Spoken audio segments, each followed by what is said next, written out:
Entrée spectaculaire de Guillaume Soro en Côte d'Ivoire. Bonsoir et bienvenue à tous.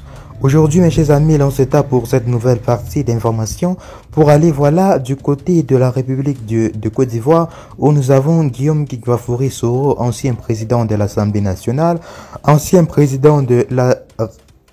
bien sûr premier ministre bien sûr de la République ivoirienne, qui vient là aujourd'hui de faire une entrée triomphale et spectaculaire du côté de la République ivoirienne.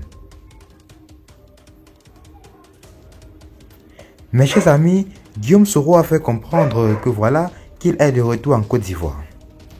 Guillaume Soro est prêt à tout et il fait comprendre qu'il serait de retour en Côte d'Ivoire avant la fin de cette semaine. C'est-à-dire, pour être plus précis, avant le mois de novembre 2023. Pour Guillaume Soro, il est bien clair et net, que bien sûr que sa place est bien et belle en Côte d'Ivoire et il est en train d'œuvrer et de manœuvrer pour cela. À travers des sources, disons que pas très certaines. Le gouvernement ivoirien reprend au pro-Soro.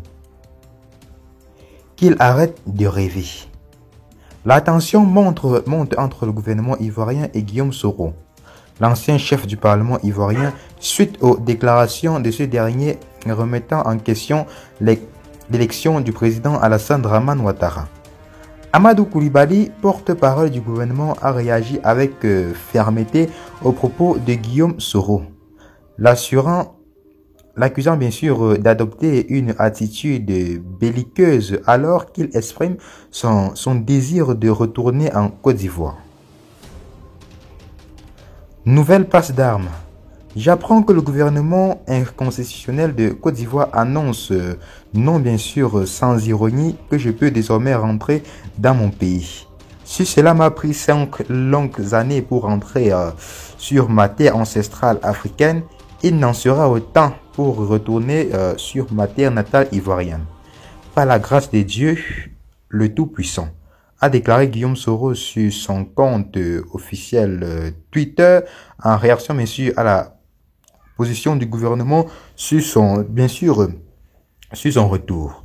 Une sortie perçue comme une menace par le porte-parole du gouvernement au point où bien sûr cet Amadou Coulibaly, dans une vidéo diffusée en ligne, a bien sûr vivement critiqué Guillaume Soro et l'a également mis en garde en lui rappelant que qu'il est sur le coup d'un mandat d'arrêt international du côté de la République ivoirienne et que son sort est déjà gracié, la prison à perpétuité, 2 milliards d'amende et 5 ans de privation de ses droits civiques.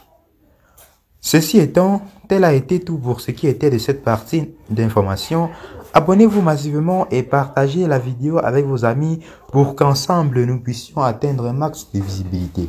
Et à tout à l'heure pour une nouvelle partie d'information. Bye bye.